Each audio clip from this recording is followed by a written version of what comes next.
तेरा मेला पीछे छूटा राही चल अकेला।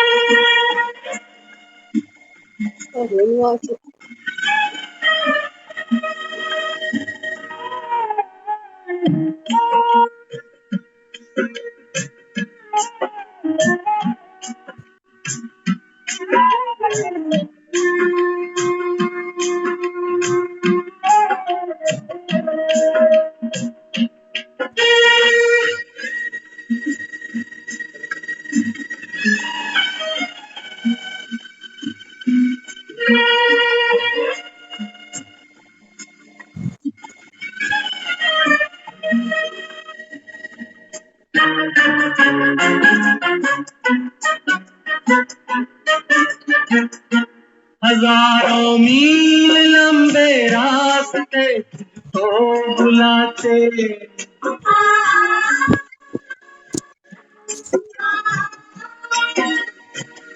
यहाँ टुकड़े सहने के वास्ते तुझको बुलाते।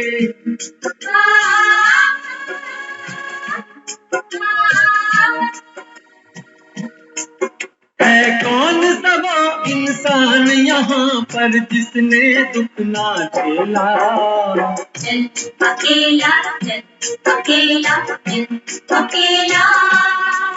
तेरा मेला पीछे छूटा राही चल अकेला। चल अकेला, चल अकेला, चल अकेला। तेरा मेला पीछे छूटा राही चल अकेला।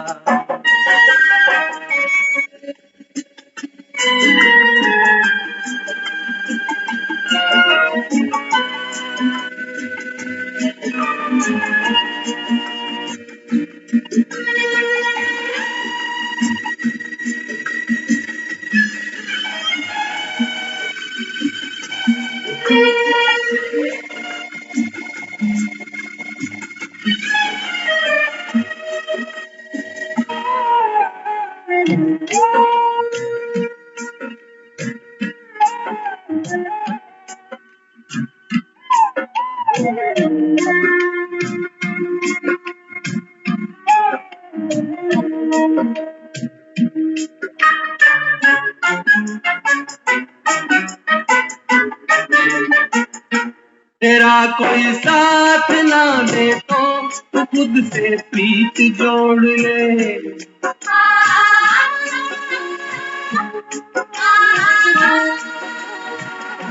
बिछौना धरती को करके अरे आकाश ओढ़ ले।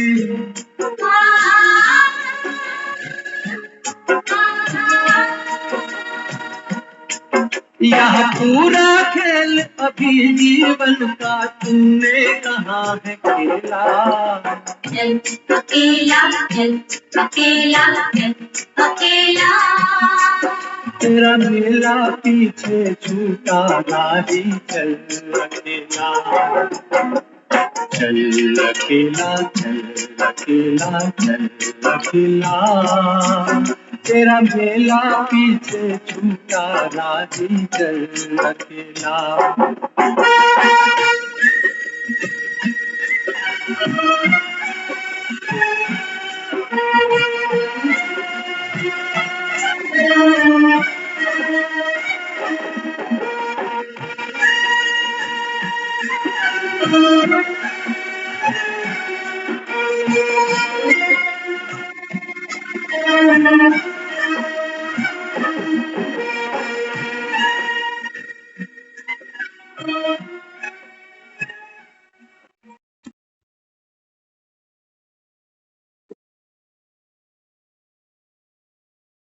ओम शांति।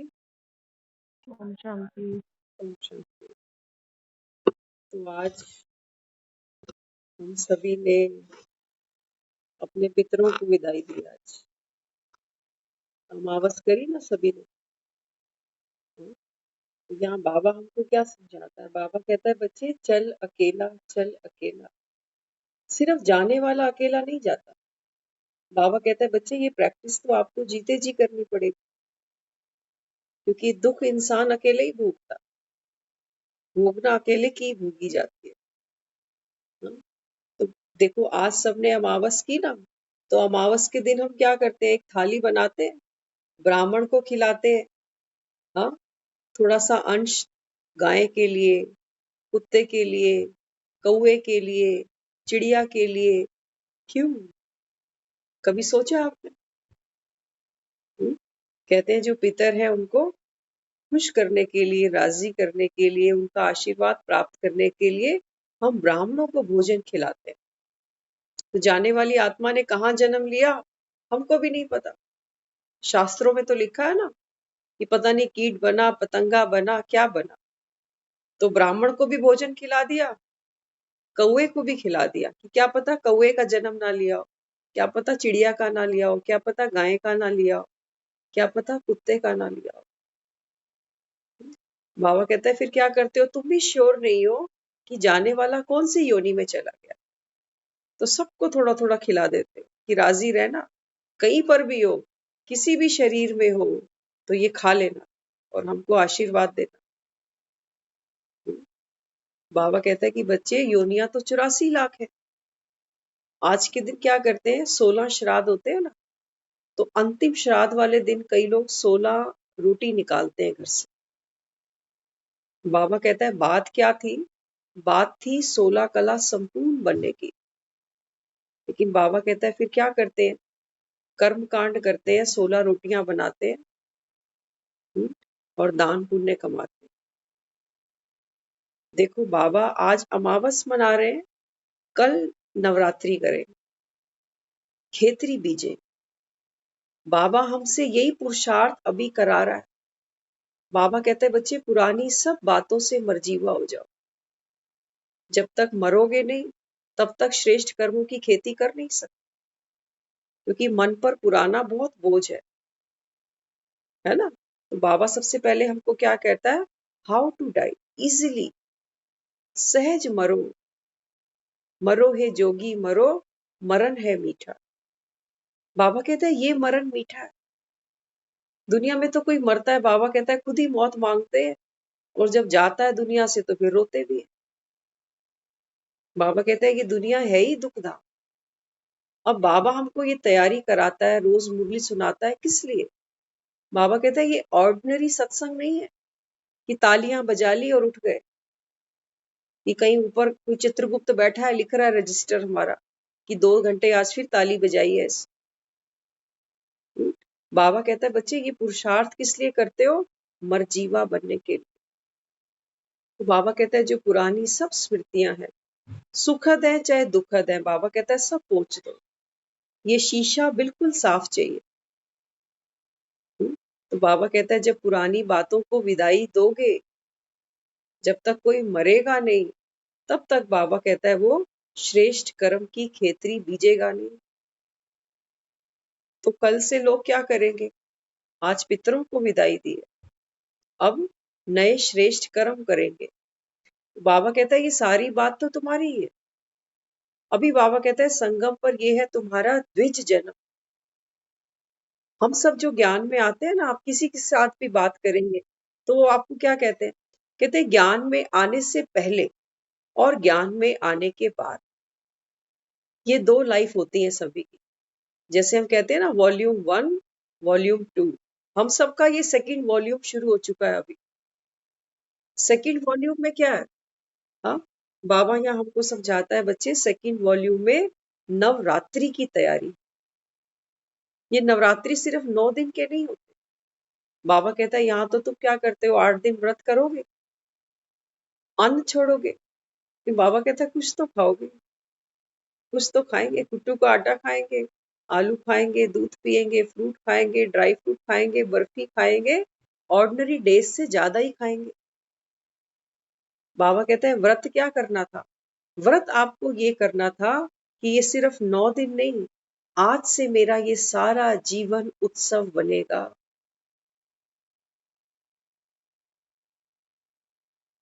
बाबा कहता है तैयारी जीवन को उत्सव बनाने की। ये नवरात्रि है, ये नवरात्रि नहीं है। कई तो कहते हैं 9, लेकिन बाबा कहता है वास्तव में है नव। आपका जीवन नया, आपके संस्कार नए, आपकी जीवन शैली नई, आपकी सोच नई, आपका व्यवहार नया, आपके कर्म नए, आपका भाग्य नया। ये है बाबा कहता है सच्चे सच्चे नवरात्रे। हाँ, तो नवरात्रों में देखो लोग क्या क्या तैयारी करते हैं। सबसे पहले एक साफ बर्तन लेकर आते, साफ मिट्टी लेकर आते, साफ जौ खरीदते। हाँ, और कल अमृत वेले उठकर क्या करेंगे, उसके अंदर वो जौ डालेंगे, उसको छींटे देंगे पानी की, और धीरे धीरे धीरे धीरे जब वो बीज फलेगा तो हम कहते हैं कि खेतरी रखी है। बाबा कहते हैं बच्चे वास्तव में ये खेतरी थी श्रेष्ठ कर्मों की। बीज बाबा कहता है यहाँ बोना था।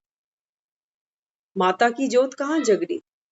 बाबा कहता है तुम ही तो हो, तुम ही जगदम्बा हो, तुम ही सरस्वती हो, तुम ही दुर्गा हो, तुम ही काली।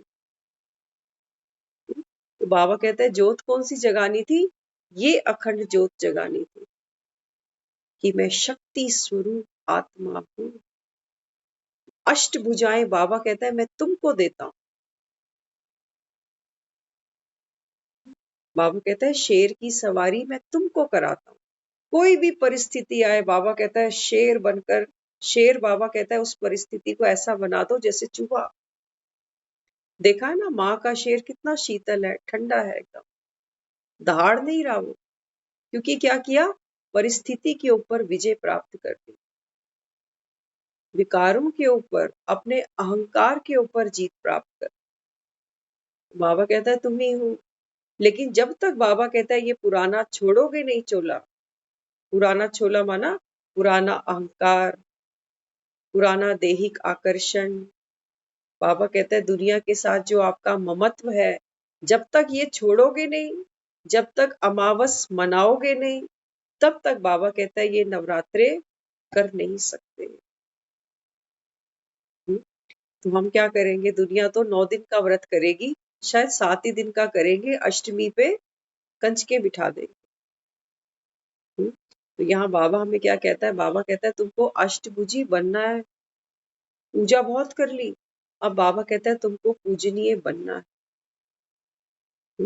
तो नवरात्रि के बाद क्या करते हैं? 10वें दिन दशहरा जलाते हैं, रावण को जलाते। बाबा कहते हैं ये है तुम्हारी बुराइयों का प्रतीक, जब तुम तपस्या करते हो। बाबा कहता है अब ये संगम पे जो आपका जीवन है, ये है तपस्वी जीवन, 9 दिन की बात नहीं। बाबा कहता है जन्मों जन्मों की मैल है, जन्मों जन्मों का पापों का बोझा तुम्हारे सर पर है। तो बाबा कहता है ये रोटी छोड़ने से नहीं उतरेगा। बाबा कहता है ये तो विकारों की जो रोटियां खाते हो ना, और जो दूसरों को खिलाते हो, बाबा कहता है ये पकानी बंद करो। ये मोह की रोटियां, ये लोभ की रोटियां, ये अहंकार की रोटियां, बाबा कहता है ये तुमको दुख देती है, इनको बाबा कहता है त्यागना पड़ेगा। तो माँ की कितनी तपस्या पूजा आराधना होती है। हाँ, तो बाबा कहते हैं बच्चे ये माँ है कौन? ये शक्ति कहाँ से ले आई? ये तो शिव की शक्ति है। हाँ, तो यहाँ बाबा हमको यही समझाता है कि बच्चे आज अमावस करो। तो उसके बाद बाबा कहता है फिर ये नव जीवन की तुम्हारी तैयारी हो। तो बाबा हमको यहाँ पर यही पुरुषार्थ पक्का कराता है। रोज रोज हमको वो कहता है बच्चे तू दे नहीं, तू तो आत्मा है। आज सुबह की मुरली बाबा कहता है सत्य और असत्य के बीच अंतर जानते हो? ये शरीर बाबा कहता है असत्य है, आत्मा सत्य है। बाबा कहता है आत्मा जानकर जो कर्म करते हो ये सत्य है। बाकी बाबा कहता है देह के बाद में तुम कितने भी श्रेष्ठ कर्म करो, बाबा कहता है ये सब विनाशी, ये सब झूठे हैं। तो करते हैं ना लोग, देखो कितना दान पुण्य करते हैं, बाबा कहता है ये सब बेकर्म है। क्योंकि आत्म स्वरूप में बाबा कहता है आपने कोई कर्म किया ही नहीं। तो कल सब क्या करेंगे? जोत जगाएंगे घरों। कहते हैं बड़ी भागा वाली होंदी है वो था जिथे माँ दी जोत जगदी। ये है वो था, ये है बड़ी भागों वाली वो था जिथे जोत जगदी। बाबा कहता है ये जोत जगाओ, और ये जोत जगाने के लिए बाबा कहता है ज्ञान का घी डालना पड़ेगा, मुरलियां सुननी पड़ेंगी, पुरुषार्थ है, ये तुम्हारी तपस्या है। बाबा कहता है माँ को आज ऐसे ही हम नहीं घरों में और दिलों में बिठाकर पूजते, माँ तो वैसे ही तपस्या का रूप है। सहन करने की जो शक्ति है वो माँ का ही हम सब्स्टिट्यूट मानते हैं। तो बाबा कहता है जब मैं तुमको तपस्या बताता हूँ ना कि बच्चे दूसरों को दुख नहीं देना और किसी से दुख नहीं लेना, कर पाते हो ये तपस्या? बाबा कहता है 50% करते हो, 50% छोड़ देते हो। कहते हो बाबा हम किसी को दुख तो नहीं देते, लेकिन कोई दूसरा हमको हर्ट करता है तो हम हर्ट हो जाते हैं। बाबा कहते हैं फिर शक्ति कहाँ है तुम्हारे पास? शक्ति कहाँ है? हाँ, बाबा कहता है बच्चे शक्ति स्वरूप बनकर बैठो, योग का कवच पहनकर बैठो। तो माँ को देखते हैं ना कैसे लाल लाल रंग की चुनरियां माँ को उड़ाते हैं, माँ के सर पे छत्र दिखाते हैं। बाबा कहते हैं ये एक एक वो शक्ति है जो अभी मैं संगम पर तुमको देता हूँ।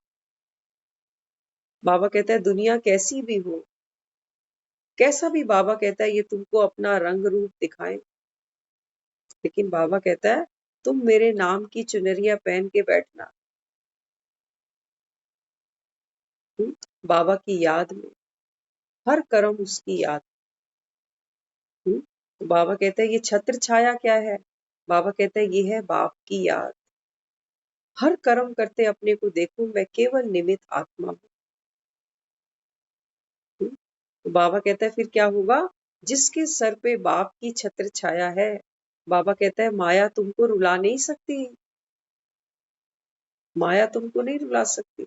लोग क्या करते हैं? मंदिरों में जाके कहते हैं हमने छत्र चढ़ाया माँ को, सोने का चढ़ाया, चांदी का चढ़ाया। क्योंकि बाबा कहते हैं बच्चे वास्तव में तो ये मेरी याद का छत्र है ना। तो आज की जो मुरली हम सुनेंगे इसमें बाबा हमको यही पुरुषार्थ के लिए प्रेरित करता है कि हर कदम में पद्मों की कमाई जमा करने का ये युग है, संगम युग। तो हमारी ये तपस्या का समय। हाँ, तो बाबा कहते हैं बच्चे अभी तो आपकी तपस्या है। तो माँ को कैसा दिखाते हैं? वैष्णो देवी अगर हम जाएं तो वहां सबसे पहले क्या दिखाते हैं? बाण गंगा। बाण गंगा में बताते हैं कि माँ ने सबसे पहले यहाँ पर अपने केस धोए, दिखाते हैं। बाबा कहते हैं बच्चे तुम्हारा भी यही पुरुषार्थ है, तुमको सबसे पहले क्या करना पड़ेगा? बाबा कहते हैं ये केस माना हमारी अनंत इच्छाएं, जो बाबा कहता है तुमको पल भर चैन नहीं लेने देती। बाबा कहता है आओ इस ज्ञान की गंगा में, इन इच्छाओं से बाबा कहता है मुक्त हो जाओ। तो सबसे पहले माँ ने क्या किया? ज्ञान की गंगा में अपनी इच्छाओं से निवृत्ति पाई है। ये है बाण गंगा। फिर दिखाइए माँ की चरण पादुका। होना तो ये कल चाहिए था क्योंकि कल से नवरात्रे हैं, तो कल से इसको कंटिन्यू करेंगे, लेकिन अभी फिलहाल आज की मुरली देखते हैं। तो बाबा कहते हैं बच्चे ये पद्मों की कमाई जमा करने का आपका संगम युग का समय है। हर कदम में पद्मों की कमाई जमा हो रही है। बाबा कहता है कमाई जमा कर रहे हो क्योंकि जानते हो कि जमा करने का समय अब है, खेतरी बीजने का समय अब है, बाद में मौका नहीं मिलेगा। दशहरे के बाद कोई खेतरी नहीं बीजेगा, फिर तो दिवाली की तैयारी करें। तो बाबा हमको एक एक फेस्टिवल जो हम मनाते हैं ना सीरियल वाइज, एक एक उत्सव का त्योहार का बाबा हमको ज्ञान में अर्थ समझाता है। बाबा कहता है जब तुम तपस्या करते हो, विकारों का रावण दहन करते हो, तो बाबा कहता है फिर ये आत्मा क्या करती है? दिवाली की तैयारी दिखाते हैं। 20 दिन घरों की खूब साफ सफाइयां दुनिया करेगी, लक्ष्मी का आवाहन करे, तो दीपक जलाएगी घरों में, माना ये दीपक जलाएगी। और उसके बाद बाबा कहता है जब आप सच्ची सच्ची दीपावली मनाते हो तो आत्मा कहाँ पहुंचती है? हाँ, किसी से पूछो दिवाली क्यों मनाते हैं? कहते हैं राम जी आए थे, अयोध्या वापस आए थे 14 साल का वनवास काट के। तो पूजा तो राम की करो, सीता की करो, ये लक्ष्मी को बीच में कहां से गया? कोई जवाब नहीं उनके पास। हाँ, अयोध्या तो राम आए, सीता को ले आए, तो पूजा तो इनकी बनती है। तो बाबा कहता है बच्चे वास्तव में बात क्या है? बाबा कहता है जब तुम अयोध्या वापस आते हो, माना अपने घर जब आते हो, परम धाम, बाबा कहता है ये वो अवस्था है जब तक आत्मा अपने भीतर लक्षणों को धारण नहीं करती, ये ज्ञान का धन अर्जन नहीं करती, तब तक बाबा कहता है वो लक्ष्मी बन नहीं सकती। और लक्ष्मी का ही तहे दिल से हम वेलकम करते हैं। बाबा कहता है अब लक्ष्मी बनकर पहले घर जाना, और घर के बाद फिर क्या होगा? दिवाली आएगी, दिवाली के बाद दुनिया क्या करेगी? क्रिसमस भी मना लेगी। बाबा कहता है देखते हो ना क्रिसमस पे लोग क्या करते हैं, फादर आता है। बाबा कहता है वो फादर ही तो है जो तुम सोए सोए रहते हो रात को, वो गुप्त आकर तुमको कुछ ना कुछ उपहार देता है। क्या देता है? किसी को चॉकलेट, किसी को टॉफी, किसी को ग्रीटिंग्स। बाबा कहता है ये है वास्तव में संगम की बात। बाबा कहता है दुनिया सो रही है इस सब कलयुग में, अपने अपने सपने सबने बूंद रखे हैं, लेकिन बाबा कहता है मैं अपने बच्चों को क्या देता हूँ? बाबा कहते हैं जो मुझे याद करते जाते हैं उनको बाबा कहते हैं मैं बाप ही आते हैं और तुमको ये गिफ्ट देते हैं। कौन सा? बाबा कहता है नई दुनिया का भविष्य तुम्हारे लिए लेकर आता हूँ। बाबा कहता है स्वर्ग की बादशाही तुम्हारे लिए लेकर आता हूँ। फिर क्रिसमस के बाद नया साल आ जाता है। बाबा कहता है नए साल तो तुम हर साल मनाते हो, लेकिन अब नव युग की तुमको तैयारी करनी। तो ये सारी जो तैयारी हो रही है ना, ये अमावस मनाई, फिर नवरात्रि करी, फिर दशहरा किया, फिर दिवाली करी, फिर क्रिसमस करा, फिर नया। बाबा कहता है ये सब तैयारी किसकी है? ये सतयुग में जाने की तुम्हारी तैयारी। रास्ता पता है तुमको? बाबा कहता है दुनिया तो यादगार मनाएगी, वो तो खेल खेलेगी। वो खेतरी बीजेंगे और 10वें दिन जाकर प्रवाह करके आ जाएंगे। क्यों खेतरी प्रवाह करते हैं, सोचा कभी आप? हाँ, बाबा कहता है ये जो श्रेष्ठ कर्म करते हो ना, ये मुझे ये समर्पण कर देना। सागर में ही तो जाएंगी ये सब खेतरियां। बाबा कहता है इनका भी भार नहीं मानना कि मैंने संगम पर इतने श्रेष्ठ कर्म किए, रोज अमृत वेले उठा, रोज मैंने सबको साकाश दिया, रोज अमृत वेले मुरली सुनी, सबकी सेवा की। बाबा कहता है ये श्रेष्ठ कर्म करने का अहंकार साथ नहीं लेके जाना। ये बाबा कहता है मुझे अर्पण कर दे, मैं संभाल लूंगा। तभी तो हम दुनिया में कहते हैं ना पता नहीं कौन सा अच्छा काम किया था, पता नहीं कौन सा बुरा काम किया था, क्योंकि हमको तो याद नहीं। हम तो सब कुछ बाप को देकर आए कि पापा आप याद रखना, समय समय पर देते रहना। तो यहाँ बाबा हमको क्या कहता है? बाबा कहता है बच्चे ये संगम का जो समय है ना, ये कमाई का समय है, ये सोने का समय नहीं है अभी। हाँ, तो यहाँ बाबा कहता है क्योंकि वहां के कर्म का संबंध भी यहाँ के कर्मों के फल के हिसाब से। बाबा कहता है जब सतयुग से फिर से खेलना शुरू करोगे ना, जहां जहां जन्म लोगे, जो जो तुम्हारे संबंधी बनेंगे, माता पिता कौन बनेगा, भाई बहन कौन बनेगा, पति कौन बनेगा, पत्नी कौन, बच्चे कौन, बाबा कहता है ये सब जो बीज बो रहे हो ये अभी। इसलिए बाबा हमको कहता है बच्चे किसी से वैर नहीं करो, किसी का बाबा कहता है अवगुण अपने चित्त पे नहीं रखो, क्योंकि पाठ तो हमको इन्हीं आत्माओं के साथ खेलना पड़ेगा। ग्राउंड पर तो आप और हम ही आएंगे, बाबा थोड़ी आएगा, वो तो निराकार। वो तो सिर्फ हमको ज्ञान सुनाने आया है अभी, और ज्ञान सुनाकर हमारी तैयारी करा के घर ले जाएगा। उसके बाद बाबा कहता है तुमको ही उतरना है नीचे। इसलिए बाबा कहता है बच्चे ना दुख दो ना दुख लो। तो ये एक एक संस्कार जो हमारे अंदर वो भर रहा है ना, बाबा कहता है इन संस्कारों से आत्मा सुख भी पाएगी या दुख भी पाएगी। संस्कार ही हमारी असली पूंजी है, ज्ञान हमारे साथ नहीं जाएगा। तो यहाँ बाबा कहते हैं बच्चे तो यहाँ करने का समय है और वहां खाने का समय। मेहनत अभी करनी है। खेत में बाबा कहता है मेहनत अभी, खेतरी अभी।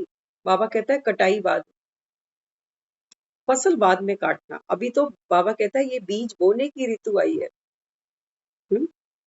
इतना अटेंशन रहता है। बाबा पूछता है बच्चों से अपने हर कर्म पे आपका इतना अटेंशन रहता है कि ये मेरी खेतरी बीजने का समय शुरू हो गया अभी। मैं सारा दिन क्या सोचता हूँ, किसी आत्मा के प्रति क्या वाइब्रेट करता हूँ, बाबा कहता है आपका समय शुरू होता है अब। केबीसी में वो कहता है ना, अमिताभ बच्चन, आपका समय शुरू होता है अब। बाबा भी कहता है आपका समय शुरू होता है अब। इसको भूलना नहीं, ये टिक टिक जी चलती चली जा रही है। हाँ, तो बाबा कहता है कि बच्चे, जमा करने में खुशी होती है ना, जब कोई अच्छा कर्म करते हैं, बाबा कहता है खुशी होती है, तो फिर क्यों नहीं करते हो, क्यों रुक जाते हो? तो मेहनत तो नहीं लगती, पूछता है बाबा। अच्छा काम करने में थक तो नहीं जाते, मेहनत तो नहीं लगती? हाँ, बाबा कहता है अगर देह के भान में आओगे तो बहुत बड़ी मेहनत है। फिर तो सोचते हैं मैं ही करूं, मैं ही झुकूं, मैं ही सहन करूं। हाँ, बाबा कहता है कि बच्चे, ये है तुम्हारी तपस्या। वो तपस्या नहीं है जो ऋषि मुनियों ने करी। बाबा कहता है वो क्या करते थे, एक टांग पे खड़े हो जाते। हाँ, कोई इतनी सर्दी है तो नदी में उतर गया, कोई इतनी गर्मी है तो सूरज के सामने जाकर तपस्या कर। बाबा कहते हैं बच्चे, मैं क्या कहता हूँ, एक टांग पे खड़ा होना माना एक बाप की याद, बस, दूसरा ना कोई। दूसरी टांग का, दूसरे साधन का, दूसरे व्यक्ति का सहारा नहीं लेना, नहीं तो दुख पाओगे। कोई कब तक सहारा बनेगा हमारा?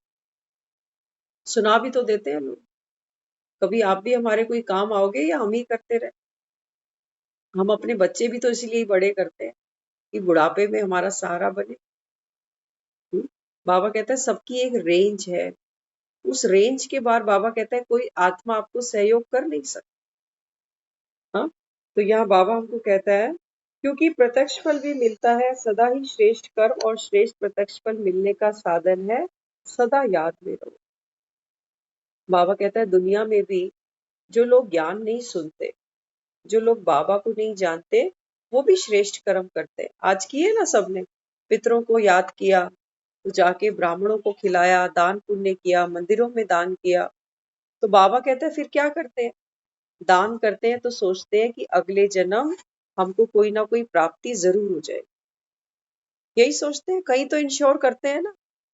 हाँ, तो बाबा कहता है लेकिन तुम जो संगम पे श्रेष्ठ कर्म करते हो, बाबा कहता है यहाँ तो तुमको बाप प्रत्यक्ष फल देता है। दुनिया में डॉक्टर भी कहता है ना ताजा फल खाया करो, बाबा भी हमको कहता है बच्चे संगम पर है तुमको प्रत्यक्ष फल की प्राप्ति। हाँ, तो सबसे पहला प्रत्यक्ष फल बाबा क्या देता है?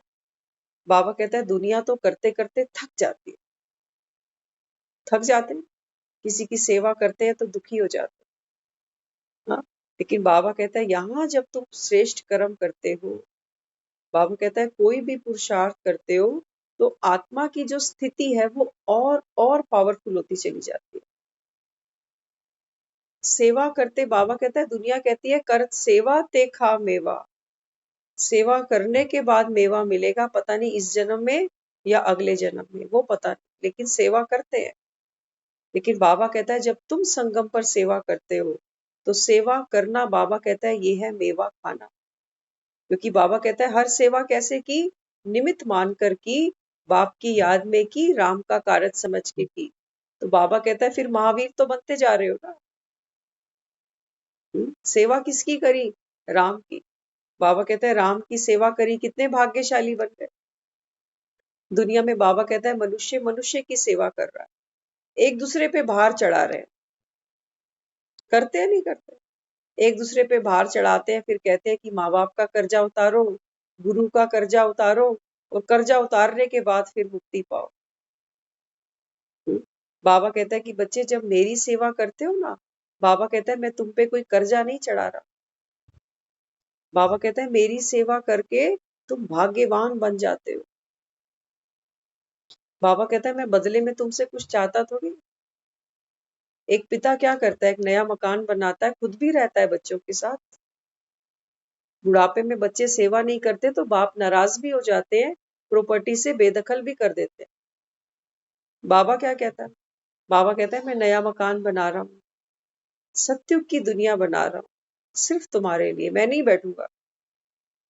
बाबा कहता है कोई बाप ऐसा जो खुद नए मकान में नहीं बैठे, बोले बच्चों का ही है, मैं तो सड़क पे ही रह लूंगा। बच्चे सेवा नहीं करते, दुख होता है अंदर। बाबा कहते हैं बच्चे मेरी सेवा करना माना अपना भाग्य बनाना। बाप की सेवा करी, माना अमृत वेले उठे, बाप की श्रीमत पर चले, हाँ, संस्कारों को परिवर्तन किया। बाबा कहता है ये किसकी सेवा हो रही है? सुख कौन पा रहा है? तुम पा रहे हो। नाम बाप का है कि बाप की सेवा हो रही है।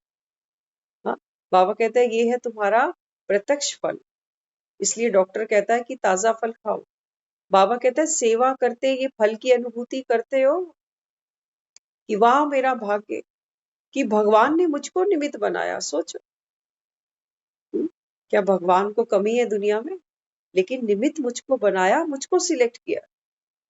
बाबा कहते हैं तुमको ये खुशी होती है, ये खुशी का ग्राफ तुम्हारा चढ़ता है ऊपर। बाबा कहते हैं ये है प्रत्यक्ष फल। सिर्फ सेवा नहीं करते जाओ, बाबा कहता है बल भी भरो अपने अंदर। तो बाबा कहता है ये अनुभूति करते चलो। तो फिर बाबा कहता है जैसा नाम है डबल फॉरनर्स, तो डबल का टाइटल बहुत अच्छा है। बाबा कहते हैं बच्चे दुनिया में फॉरनर्स तो आप भी हो। ये तुम्हारा घर नहीं है जहां बैठे हो, ये तो विदेश यात्रा पर आए हो। हाँ, बाबा कहता है मैंने ही वीजा लगाया है तुम्हारा। तो बाबा कहता है जैसे ही समय खत्म होगा, वीजा खत्म, घर वापस आना है। इस दुनिया से बाबा कहता है अब दिल नहीं लगाना, अमावस की तैयारी करनी है।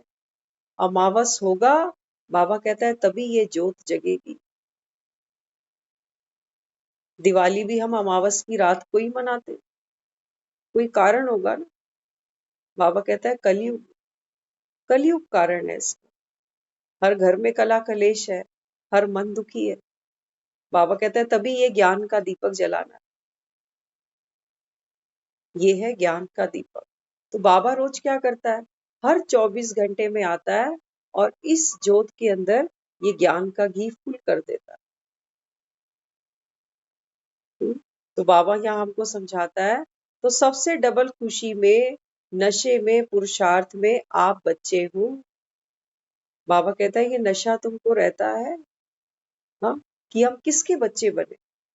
बाबा कहता है भगवान के आप बच्चे बने, जिसको भक्ति में ढूंढते थे, पुकारते थे, व्रत करते थे।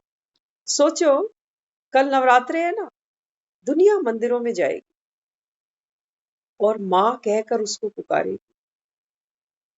हाँ, बाबा कहता है ये तुम्हारी माँ बनी कैसे?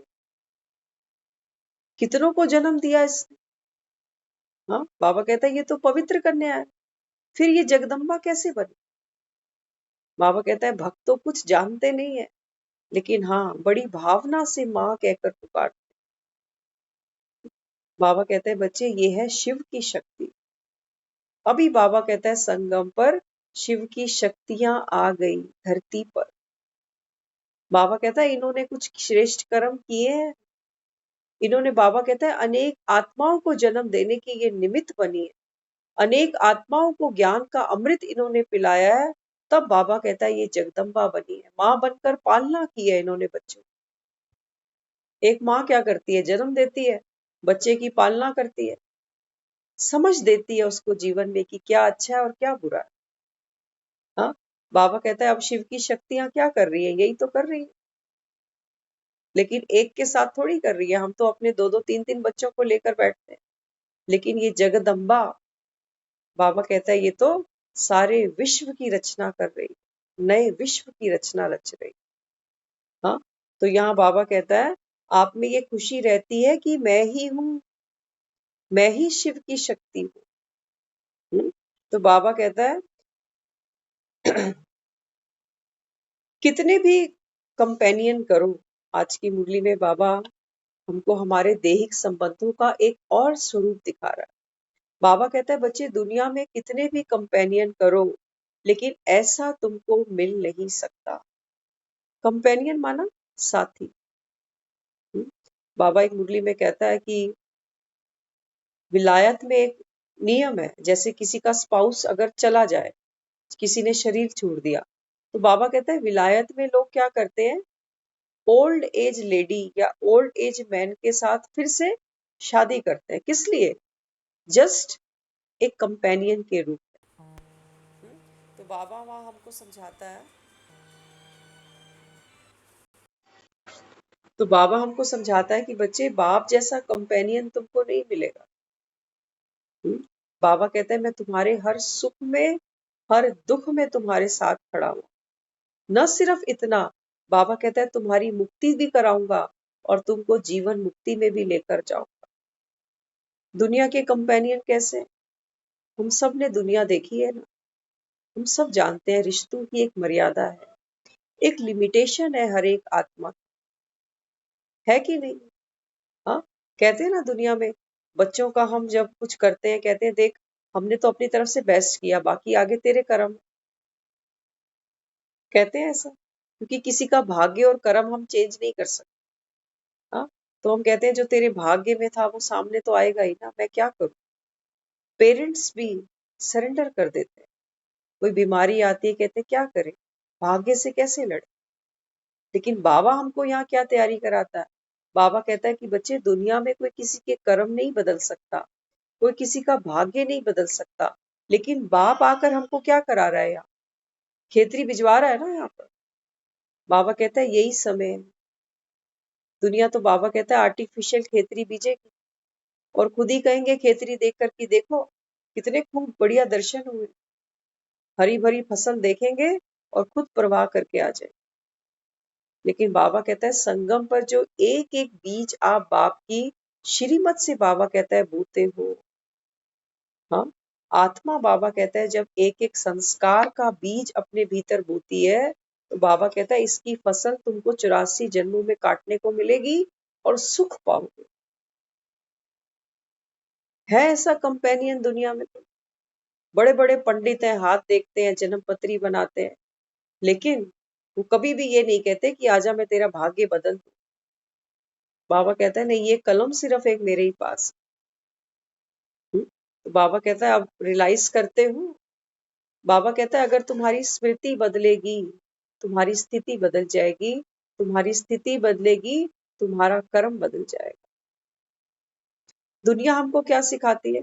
दुनिया डायरेक्ट कर्म पे वार करती है, कहते हैं गुस्सा नहीं करो, कर्म करना सिखाते हैं, लेकिन बीज का तो कोई परिवर्तन ही नहीं करता। बीज तो अंदर किसी ने डाला ही नहीं कि तू है कौन, तू कहां से आए, तुम किसके हो। हाँ, बाबा कहता है बीज तो केवल बाप ही डालता है। तो इसलिए बाबा हमको समझाता है कि बच्चे बाप जैसा कंपेनियन तो फिर मिलेगा नहीं। हाँ, बाबा कहता है अगर तुमको और कोई कंपेनियन चाहिए बाप के अलावा तो बाबा कहता है फिर मुझे बता दो। अगर दुनिया में बाबा कहता है किसी पे आस रखी है तुमने, कोई पति पर, कोई बहन पर, कोई भाई पर, कोई माँ पर, कोई पिता पर, देखते हैं ना दुनिया में जब कोई जाता है तो कितना लाचार हो जाता है। पैसे वाले भी खटिया पकड़ते हैं, बड़े बड़े जो अपने आप को ज्ञानी समझते हैं, जो सोचते हैं हमको शास्त्रों का सारा ज्ञान है। बाबा कहता है अंत में तो सबकी एक ही गति होती है कि हर एक आत्मा असहाय, लाचार, दुख अनुभव करते हुए दुनिया से जाती है। तो बाबा कहते हैं चाहिए तुमको कि कोई कंपेनियन तो बाप को बता दो। तो बाबा कहता है सच्चे दिल पर साहिब राजी। अगर दिल में कोई आस है कि बाबा नहीं अभी तो हमने सारी उम्मीदें उसी से बांध रखी, हाँ, तो बाबा कहता है फिर बाप को बता दो। कितने भी कंपेनियन करो लेकिन ऐसा साथी तुमको मिल नहीं सकता, सब लेने वाले होंगे, देने वाले नहीं। बाबा कहता है बच्चे दुनिया में जब किसी को कंपेनियन बनाते हो ना, आप देखना कभी दुनिया का एक्चुअल स्वरूप। कोई फिजिकल डिसेबल होता है ना तो कोई नॉर्मल आदमी उससे फेरे नहीं लेता, कहते मैं इससे कैसे शादी करूं। होता है नहीं होता। तो बाबा कहता है यहाँ तो आदमी क्या है, कंपेनियन बनता है, चाहे वो मेल है चाहे वो फीमेल है, लेकिन सुख पाने के लिए, देने के लिए थोड़ी कोई आगे आता। हाँ, वो पहले हमारा बायोडाटा देखता है कि ये क्या है, क्या बैकग्राउंड है, क्या मिल सकता है, तब बाबा कहता है वो फेरे लेते हैं। तो बाबा कहता है फिर किस लिए कंपेनियन बने, लेने के लिए कि देने के लिए। हाँ, तो यहाँ बाबा कहता है थोड़ा ढूंढ कर दिखाओ। हम सब ने ढूंढे थे और सब समय समय पर हमने देखा कि समय आता है तो हर एक आत्मा बिखर जाती है, टूट जाती है। स्थिति टूटी तो सोचो, स्थिति टूटी तो फिर जो उसके अंदर हमने विशेषता देखी थी वो भी खत्म हो जाती है। हाँ, तो बाबा कहता है बच्चे थोड़ा ढूंढ कर दिखाओ। अगर मन में थोड़ी सी अगर अभी भी है कि नहीं, बाबा जो कहता है, अभी तो घर में बेटे भी हैं, बहुए भी हैं, बाबा कहता है ढूंढो जाके। हाँ, एक बार हम सुन रहे थे, शायद आपने पहले भी सुना होगा कि एक घर में बुजुर्ग थे, तो डॉक्टर के पास गए तो डॉक्टर को बोले कि मुझे तो आंखों से कुछ दिखता नहीं है। तो डॉक्टर ने कहा बोला कि आप छोटा सा ऑपरेशन कराओ, आंखें आपकी ठीक हो जाएंगी। तो पूछा कितना पैसा लगेगा? डॉक्टर ने कहा बोला ये बिल बन जाएगा आपका। तो कहने लगा अरे इतना पैसा आंखों पे लगाऊंगा क्या फायदा, मेरे घर में 7 लोग रहते हैं, 14 आंखें मेरे पास हैं, मुझे तो सारा काम करा कराया मिल ही रहा है, मुझे क्या जरूरत है इतना पैसा फूकने। डॉक्टर ने समझाया, बोला नहीं, अपनी आंखें तो अपनी ही होती है। बोला नहीं, रहने दो, 14 आंखें जिसके घर में हो वो 2 आंखों पे क्यों खर्चा करेगा। तो चला गया। अब समय आया तो दिखाया है उस कहानी में कि घर में आग लग गई। अब जितने वो 7 प्राणी थे, उसकी पत्नी थी, बच्चे थे, बेटे थे, बहुएं थी, आग लगी तो सब बाहर भागे। अब बूढ़े को भीतर ही छोड़ गए। तो बूढ़ा वहां चिल्ला रहा। तो सब बाहर आए, तो बाहर आने के बाद कहने लगे कि पिताजी तो अंदर ही रह गए, अब पिताजी को भीतर लेने कौन जाए, अपनी जान तो सबको प्यारी है। तो उस समय वो जो बूढ़ा था उसको ये रियलाइज हुआ कि ये 14 आंखें मेरे कोई काम नहीं आई। यही बाबा हमको समझाता है। बाबा कहता है ये आंख तेरे काम आएगी बस। कितनी भी बाबा कहता है दुनिया में आग लगी हो, आज हर घर में आग लगी पड़ी है, मानो चाहे ना मानो। विकारों की आग है, चिंताओं की आग है, हाँ, इच्छाओं की आग है। बाबा कहता है आज हर घर में आग लगी है, आज हर कोई भाग रहा है अपनी सेफ्टी के लिए, अपने सुख के लिए। तुमको कौन पूछेगा, बाबा कहता है। इसलिए बाबा कहता है ये भीतर की रोशनी बहुत जरूरी है। ये बाबा कहता है दुनिया में कोई देगा नहीं, बाहर जाओगे भजन कीर्तन करके वापस आ जाओ, लेकिन बाबा कहता है ये दीपक तेरा बाप के सिवा कोई जलाएगा नहीं। इसलिए बाबा कहता है बच्चे ये तीसरा नेत्र दे रहा हूं, इसकी रोज तुमको संभाल करनी है। दुनिया के भरोसे नहीं बैठना कि हमारे घर में फलाना तो ज्ञान सुन ही रहा है, हमारा भी बेड़ा पार हो जाएगा।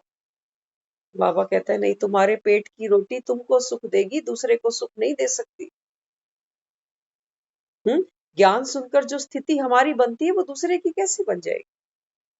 2 रोटी मैंने खाई तो रोटी से जो शक्ति मिलेगी वो मुझे मिलेगी, वो खून मेरे शरीर में दौड़ेगा, वो दूसरे को थोड़ी मिलेगा। बाबा कहता है इस चक्कर में नहीं बैठना कि मेरे घर में एक तो ज्ञान सुन ही रहा है तो सबका बेड़ा पार हो जाए। बाबा कहता है नहीं, हर एक को बाबा कहता है खुद भव से पार उतरना पड़ेगा। ये नहीं सोचना कि मैं उतरूंगा तो बाकियों को भी साथ ले जाऊंगा। बाबा कहता है नहीं, एकला चलो, अकेले का रास्ता है। तो यहाँ बाबा हमको समझाता है क्रिसमस का अर्थ भी है कि फादर द्वारा गिफ्ट लेना। क्रिसमस मनाते हैं ना, हाँ, तो कहते हैं सेंटा क्लॉज आएगा, फादर आएगा। तो बाबा कहता है फादर ही वर्षा देता है, बाकी दुनिया में तुमको कोई वर्षा देगा भी नहीं। लेकिन बाबा कहता है जो ईसाई भाई हैं वो क्रिसमस तो मनाते हैं। अब सेंटा क्लॉज को देखो कैसा दिखाया, रेड एंड व्हाइट। बाबा कहता है ये कौन है, ये तो कोई नहीं जानता। बूढ़ा भी दिखाया उसको, व्हाइट दाढ़ी दिखाई, हाँ, और झोला भी लेकर आया है साथ में। बाबा कहता है वास्तव में ये तो मैं हूँ। बाबा कहता है ब्रह्मा का तन है, और बाबा कहता है इसमें शिव बाबा बैठा हुआ। और ये झोला क्या है? बाबा कहता है ये है स्वर्ग की बादशाही। बाबा कहता है जो बच्चे तैयारी करते हैं उनको बाबा कहता है मैं ये वर्षा देता हूँ। तो यहाँ बाबा हमको समझाता है गॉड फादर क्या गिफ्ट देंगे, जन्म जन्म के लिए सर्वश्रेष्ठ प्राप्तियों का अधिकारी बना देंगे, स्वर्ग हाथ में देते हैं ना। बाबा कहता है दुनिया तो क्या करती है बेचारे, वो खुद ही बच्चों के लिए गिफ्ट ले आके रात को रख देते हैं और कहते हैं सेंटा क्लॉज आया। किसी ने देखा कभी सेंटा क्लॉज? बाबा कहता है कोई होगा तो कोई आएगा। अब रात को हम दिवाली का पूजन करते हैं ना, बाबा कहता है कोई लक्ष्मी होगी तो आएगी, है ही नहीं कोई लक्ष्मी। तुम बाबा कहता है फोटोएं लगा लगा कर पूजा करते हो, आरती करते हो, क्या क्या करते हो। लक्ष्मी तो बाबा कहता है इस कलयुग में आएगी कहाँ से। बाबा कहता है लक्ष्मी तो सतयुग में आएगी। अभी बाबा कहता है तुमको लक्षण धारण करने हैं। तो बाबा कहता है ये ज्ञान का धन है, इसको अर्जन करो। तो यहाँ बाबा हमको समझाता है यह सिर्फ ब्रह्मा के हाथ में दे दिया है, क्योंकि चित्र में एक ही दिखाया गया है, लेकिन अधिकारी सभी बनते हैं। बाबा कहता है तुम ये नहीं सोचना कि बाप आता है तो ब्रह्मा को बादशाही देने के लिए। बाबा कहता है नहीं, मेरे लिए सब बच्चे बराबर हो। इसलिए कृष्ण को दिखाया है माखन अकेले नहीं खा रहा। बाबा कहता है तुम सब मेरे बच्चे इस समय ज्ञान का मक्खन खा रहे हो। बाबा कहता है कोई शक्ति आ रही है, पचाते हो मक्खन को पचाना जरूरी है। बाबा कहता है ज्ञान का मनन चिंतन करते हो तो बाबा कहता है अंदर शक्ति भी आएगी। तो इसलिए बाबा कहता है अभी सब बच्चों को, जो भी बाबा कहता है बाप के बच्चे बने, बाप की श्रीमत पर जो चले, बाबा कहता है उनको मैं वर्षा देता हूँ। तो ये बड़ा दिन कहकर मनाते हैं, लेकिन आपका हर घड़ी बड़ी से बड़ी हो गई। हाँ, बाबा कहता है जो क्रिसमस है इसको लोग बड़ा दिन भी कहते हैं, लेकिन बाबा कहता है बच्चे ये वास्तव में बात है संगम की। संगम युग तो बहुत छोटा है, लेकिन बाबा कहता है यहाँ प्राप्तियां बहुत बड़ी बड़ी। बाबा कहता है ये है तुम्हारा बड़ा दिन। तो बाबा यहाँ समझाता है क्योंकि एक सेकंड में कितनी कमाई करते हो। तो फिर बाबा कहता है फिर ये बड़ा दिन हो गया ना। कमाई बाबा कहता है तुम्हारी जबरदस्त है। बैठे बैठे बाबा कहता है तुम श्रेष्ठ संकल्प करो, और बाबा कहता है तुम्हारी कमाई जमा होती जा रही है। दुनिया तो कमाने के लिए घरों से 8-8 15-15 घंटे बाहर जाते हैं, थक कर वापस आते हैं। बाबा कहते हैं तुम लेटे लेटे कमाई करो। बेड पर लेटे हैं, नींद अभी आ नहीं रही। बाबा कहता है श्रेष्ठ संकल्प करो संसार के प्रति, दुखी आत्माओं के प्रति। बाबा कहता है ये है तुम्हारी सच्ची कमाई। इसलिए बाबा कहता है इसको बड़ा दिन कहते हैं। क्रिसमस ट्री संगम पर आपको भी ट्री का नॉलेज मिला है ना। बाबा कहता है क्रिसमस पर लोग क्या करते हैं, क्रिसमस ट्री को सजाते हैं। बाबा कहता है अभी संगम पर तुमको भी ट्री का नॉलेज मिला ना, कल्प का ट्री। बाबा कहता है ट्री का बीज कौन है, निराकार परमात्मा। और बाबा कहता है फिर तुम बच्चे हो जड़े। तुमको बाबा कहता है मैं ब्राह्मण बनाता हूँ, आदि सनातन देवी देवता धर्म की स्थापना करता हूँ। उसके बाद बाबा कहता है कि समय अनुसार फिर ये वृक्ष बढ़ता है और टहनियां इस पर आती है, और धर्म बाबा कहता है धीरे धीरे आते हैं। ये है बाबा कहता है सच्चा सच्चा कल्प तरु। बाबा कहता है दुनिया में दिखाते हैं ना, जब कोई तपस्या करता है तो पेड़ के नीचे बैठते हैं। बाबा कहता है ये है संगम का कल्प तरु। बाबा कहता है अभी तुम बाप की याद में बैठो, बीज रूप आत्मा बनकर। बाबा कहता है जो संकल्प करोगे वो सिद्धि तुमको प्राप्त हो जाएगी। ये है पेड़ की छाया में बैठकर तपस्या करनी, एक बाप की याद। तो बाबा यहाँ समझाते हैं आपकी कितनी बड़ी ट्री है, आप कहाँ बैठे हो, कल्प ट्री के भीतर बैठे हो। बाबा कहते हैं जड़े हो आप। इसलिए बाबा कहते हैं संसार की सर्व आत्माओं को आपको सकाश देना है। ओम शांति।